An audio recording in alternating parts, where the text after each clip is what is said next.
Ladies and, ladies and gentlemen, program will begin in 5 minutes.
What's this word? Contribution. Contribution to our national. What does contribution mean? I contributed to a cause. I gave money. Oh, okay. What did you say, gold? Oh, ask that.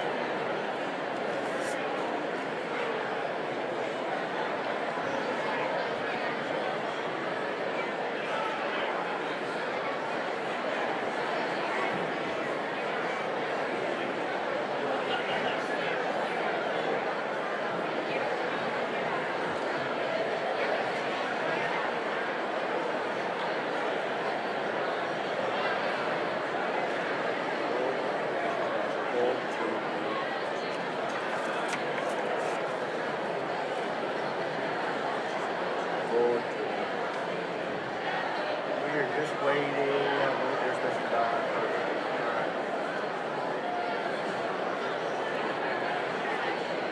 Also on the senior Christian's badge, gold driven armed fuselage, and the German, Slavic, and Portuguese Christian's badge. Morning, sir.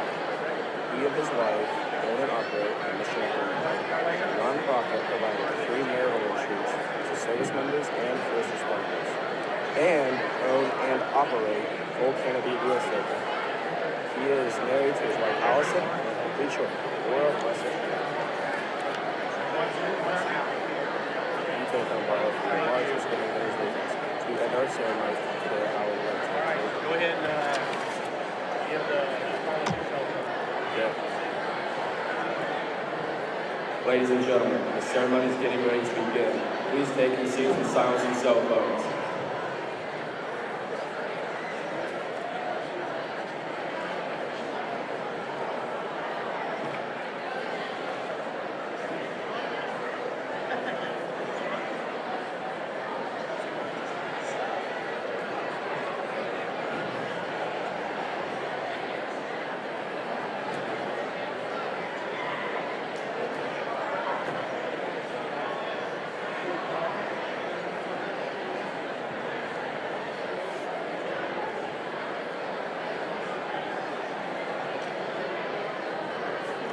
Good morning.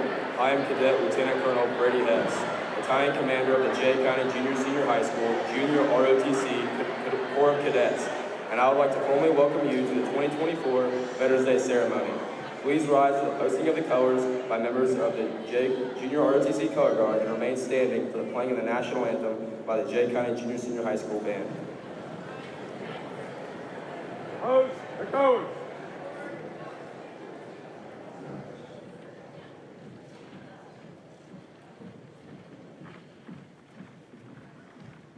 Part-time, march. Fall. Right, face.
Ladies and gentlemen, please be seated. I would like to introduce Cadet Private First Class Haley Ridenauer to the podium to share a little bit about the history of Veterans Day.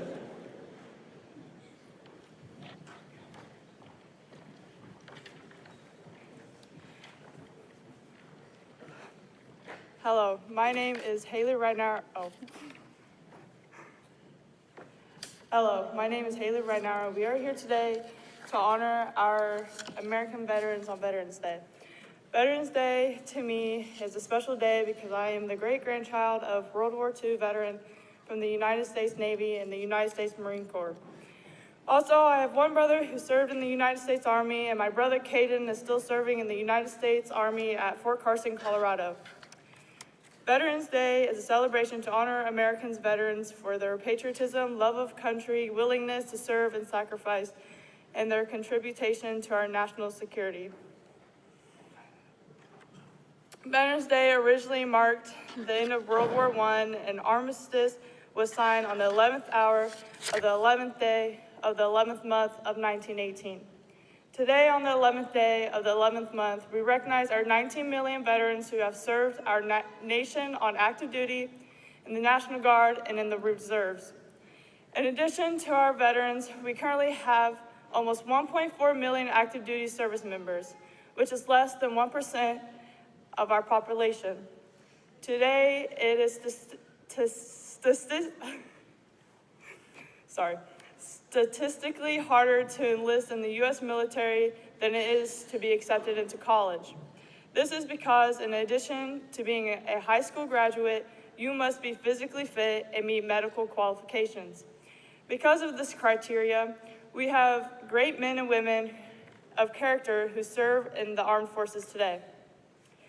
Our nation's greatness is the legacy of our veterans who have served in nearly every country, on every continent, on every ocean, and in the sky on our planet. Everywhere they serve, our servicemen and women are and have been a symbol of hope, of freedom, and a promise for a better future. Veterans rarely talk about themselves. They talk about their buddies, their unit, their families, and their country. There is no rank among veterans. All serve their country for a common purpose, achieving the mission and preserving freedom. Today, in honor of Veterans Day, I would like to share this poem written by Charles M. Province. This poem provides the important perspective about those serving and who have served in our armed forces. It is a soldier. It is a soldier, not the minister, who has given us the freedom of religion. It is the soldier, not the reporter, who has given us freedom of the press. It is the soldier, not the poet, who has given us freedom of speech. It is the soldier, not the campus organizer, who has given us freedom to protest. It is the soldier, not the lawyer, who has given us the right for a fair trial. It is the soldier, not the politician, who has given us the right to vote. It is the soldier who salutes the flag, who serves beneath the flag, and whose coffin is draped by the flag, who allows the protester to burn the flag. Thank you.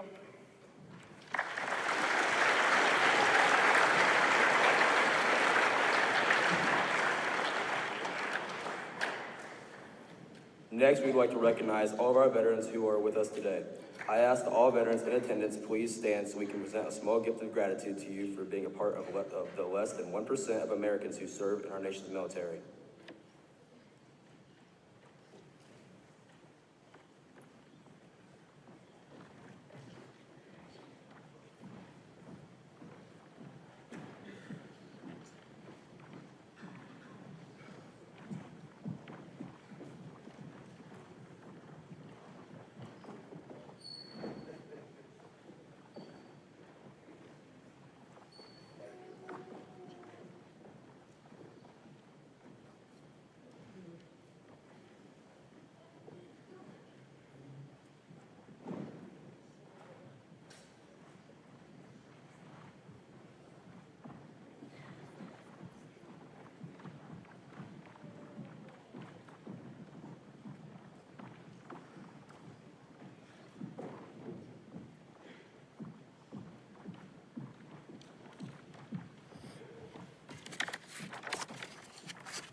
Everyone, please help me show our thanks to all of our veterans in attendance today for their sacrifice and service to our country.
Thank you. Please be seated.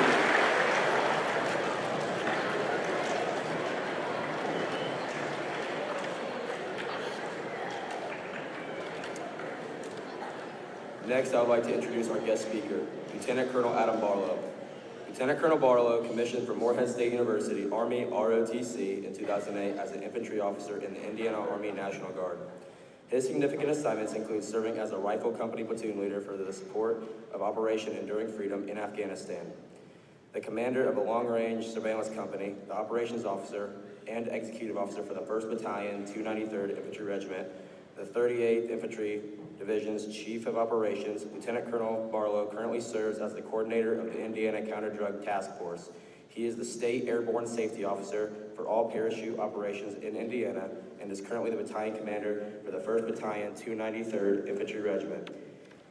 He is a graduate of Army Pathfinder School, Ranger School, Airborne School, Air Assault School, Jump Master Course, and Reconnaissance and Surveillance Leader Course.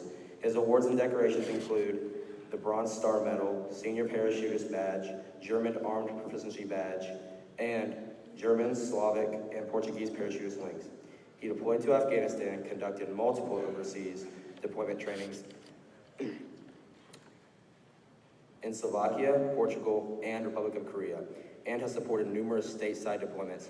He holds a bachelor's degree, a master's of divinity, and is near completion of a doctorate of ministry and transformational leadership. He and his wife own and operate the Mission at the Mill, a nonprofit providing free marital retreats to service members and first responders, and own and operate Full Canopy Real Estate Company.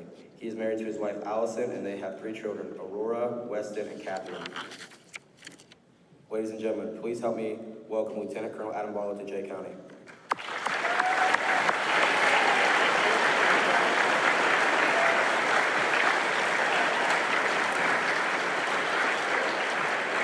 Good morning, students. How are you? You're not going to clap for 20 minutes? So you can miss class? I'm just a joke. All right, guys, you need to hear this morning? All right, I want to start off. So in the Army, we like to say something to get us motivated, right? So we say the word pull, all right? So on the count of 3, I'm going to need you all to say pull really loud. Are you ready? I didn't say 3. Just wait. All right, ready? 1, 2, 3. It's pretty good. All right, let's try it again. Ready? We count 3. 1, 2, 3. All right, for my Navy friends, what do they say in the Navy? They say hoo-yah. So on the count of 3 for our Navy brethren, we're going to say hoo-yah. You ready? 1, 2, 3. Okay. Who else is out there? We got Marines, Devil Dogs. Good. All right, Devil Dogs like to say, hoorah. Ready? All right, we're going to say that on the count of 3. Ready? 1, 2,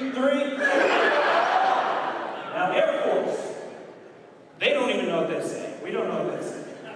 So we're going to say air power, because they control the skies, right? So on the count of three, we're going to say air power. Ready? 1, 2, 3. That was pretty weak.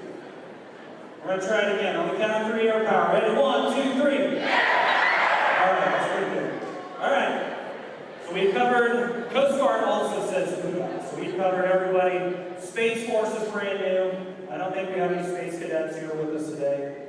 I have no idea what they're going to say. We'll find out in the near future. Maybe Elon Musk will tell us.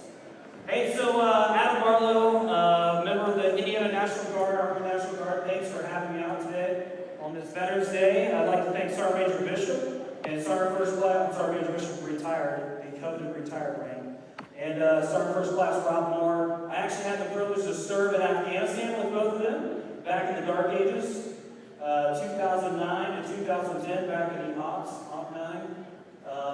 Great gentlemen, and who here is a JRTC? Raise your hand. Who here got to ride on a Black Hawk helicopter? That is insane to me. I saw on Facebook, Rob shared some posts, and you guys are flying on helicopters as high schoolers. That is incredible. You know what I had to do to ride on a helicopter? I had to join the Army and go to Afghanistan, and then they finally put me on a helicopter. You guys get to do it in high school. That's incredible. So if you aren't sure, we didn't have JRTC when I was in high school, but that's an incredible program. And if you got the opportunity to join that program, absolutely do it. So I graduated high school. I'm from Shelbyville, Indiana. Graduated high school back in 2004, just after 9/11, and knew I wanted to serve. I wanted to be in the military. My dad was in the military. He was a chaplain. My older sister was in the military. She was an Army nurse.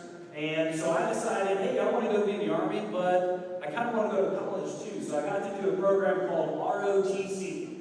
And they paid for all my school, plus gave me a stipend of money. So I was like a billionaire in college. I don't know if you guys know, but college kids are broke, and we usually eat just ramen noodles. I get to go to Wendy's and eat that 99-cent menu, which was right back. Inflation's killed that, but it's pretty amazing. So I got to do ROTC, got to get a college degree, and then I got to commission into the Army as an infantry officer. So anybody know what infantry is? So infantry, we're the guys that carry the rucksacks, got the rifles on the ground, we're sleeping in the mud, we're using this rumble, but our whole mission is to close with and destroy the enemy and seize key areas on the battlefield. That's our job. It's a really cool job. Get to wear the night vision and have a lot of fun with that. So after I graduated, I got to go to infantry school and learn how to do all that cool stuff. Do ambushes, raids, platoon attacks, all this neat stuff that I wanted to learn in the Army. And right after that, I got the opportunity to go to the best leadership school in the world called the Army Ranger School. And let me tell you, it was awful. It was awful. No sleep, didn't get to eat much. We were there for 63 days, moving through the field. We were in the mountains, we were in swamps. It was -8 in the mountains at one point, snowing sideways, pretty miserable. Never been colder in my life. And then from there we went straight to Florida into the swamps, where it was like 80-degree days, and I've never been more hot in my life after freezing to death shortly after. And I'm a pretty pale guy, so I sunburned very easily. But Ranger School was tough. It was hard, not being able to sleep. Well, what the point of that school is not to make individual Rambos. It's not to make these cool, hardened fighters. The point of it is to make you a leader. It's to push you through hard things with no sleep, no food, and then make you go and conduct a mission together as a group, as a team. And they put you in charge of the most tired, disgruntled people on the planet. You have to go work together to accomplish a mission. That's the whole point of Ranger School, to create leaders through adversity. So after I got done with that, I got to meet up with Sergeant Major Bishop and Sergeant First Class Moore, and we got to train up and go to Afghanistan. And who here has ever played Call of Duty? Right? Seems like cool stuff to jump out of airplanes, shoot guns, blowing stuff up. Afghanistan was nothing like that. Not at all. Sorry, it wasn't that cool. No, we had a great time though. We got to be a security, what we call Sec 4, security forces. So we were in the city of Kabul, where we got to work with the local nationals and help basically secure the bases, run patrols. Anytime something happened in the city, whether it be a car bomb, a rocket attack, complex attack, we were there to help try to help solve that situation. But we also got to work with a lot of the local people, because war is an awful thing. It displaces people. Families have to flee from the battlefield refugee camps, and they're in very hard situations where there's no running water, they're living in tents, they don't have jobs, they don't have steady food. And so we got the opportunity, if you've ever been on a mission trip with a church before or anything like that, we got to go to these local national, the Afghan people who've been displaced, basically get to help them as well, which was a really cool opportunity. So all that to say, I've been in the military for about 18 years now, and I've absolutely had a blast in the military. It's been a fun job, for sure. But why are we here today? So the 11th hour, you heard about the 11th hour, the 11th day, the 11th month, Armistice Day. It was the end of World War I. It was supposed to be the war to end all wars, right? Did that happen? Did we end all wars that time? No, because guess what? There was World War II right after. And then we had Korea. And then we had Vietnam. Then we had the Gulf War. And then we had Iraq, 9/11. We had Iraq. We had Afghanistan. Now we've got forces in Syria. My team that I was just training with, they're currently deployed. They're in Kuwait, they're in Jordan, they're in Iraq, they're in Syria right now. Because unfortunately, we live in a fallen and broken world. And what we need is we need good Americans to stand up to protect our way of life. And in America, we have freedom, we have liberty. And that's the reason all these ladies and gentlemen here before you, these veterans, they served. They served to protect that. So that you guys can have the opportunity to be who you want to be. To go after the goals you want to achieve. I was not the best student in school. I think I graduated with like a 2.9 GPA in high school. I was very middle of the class. But school is not what sets your future. I was not good at taking tests. I was not good at focusing all day. I just wanted to play and hang out with friends. And that's not the right answer. You gotta work hard, you gotta study hard. But school does not set your future. We live in a country that men and women fought and died for. That these men and women sit before you, volunteer to serve to protect, so that you can go after what you're passionate about, what God's called you to be. Not everybody's going to get straight A's. Not everybody's going to go on to get great degrees. Not everybody's going to go start their own business and do a lot of great stuff. You got to find what it is that you are called to do. I've been afforded the opportunity to be in the military. I've been afforded, thanks to the military, paying for some degrees, to get some degrees, but that's not what defines who I am. I'm a Christian first, I'm a father second, or a husband second. These married people know what I'm saying. I'm a husband second, I'm a father third, and I'm a soldier fourth. And somewhere down the line, I got some other hobbies and cool stuff. What you do as a career doesn't define who you are. What you do in school doesn't define who you are. We live in a country that is free because of the men and women who serve to protect this great experiment called the United States of America, so that you can be who you want to be. So find what you're passionate about. I wasn't passionate about math, science, history, unraveling the mystery, as I should. It's not what I was passionate about. But I found my passion in the military. I found my passion with my family, raising kids. I found my passion in my church, serving my community. So find what you're passionate about and go after that hard. Honor the veterans that served. Honor them by living a life that was worth them signing a blank check for their life. That's what they do. When they sign up for the military, they're signing a blank check to the federal government saying that I will go where you need me to go to protect this way of life. So honor them by living a life that's worth them dying for. Hey, God bless our country. God bless our veterans. Thank you for being here today, veterans. Hey, band, great job. That was a great job. It's 50-50 with high school bands. You guys killed it. That was a very good job. JRTC, Color Guard, great job coming in your march and staying on time. I've got two left feet when it comes to marching. I trip over stuff all the time. So, hey, thanks for recognizing veterans, taking time today, and we'll see you in the near future. Take care.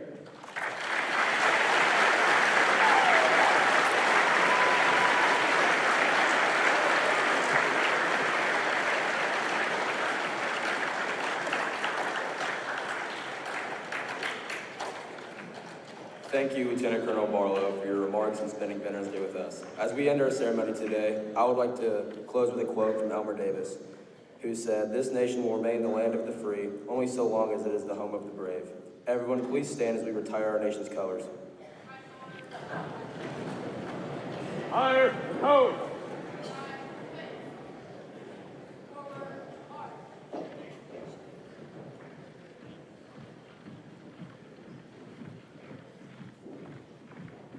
Our time, march. Halt. Right, face. Present, arms. Order, arms.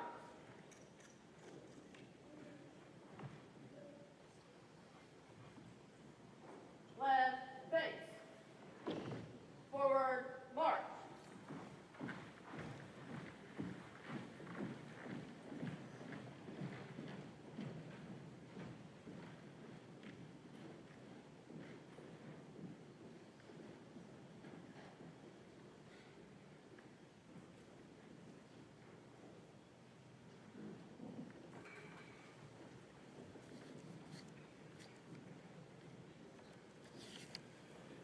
Veterans, thank you for your service to our nation and taking time out of your day to spend it here with us at Jay County Junior Senior High School. As a reminder, we hope you will join us for breakfast in the Commons being provided by the Jay County Junior Senior High School FFA program.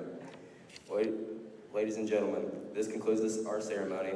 Students, take instructions from your school administrators. Thank you.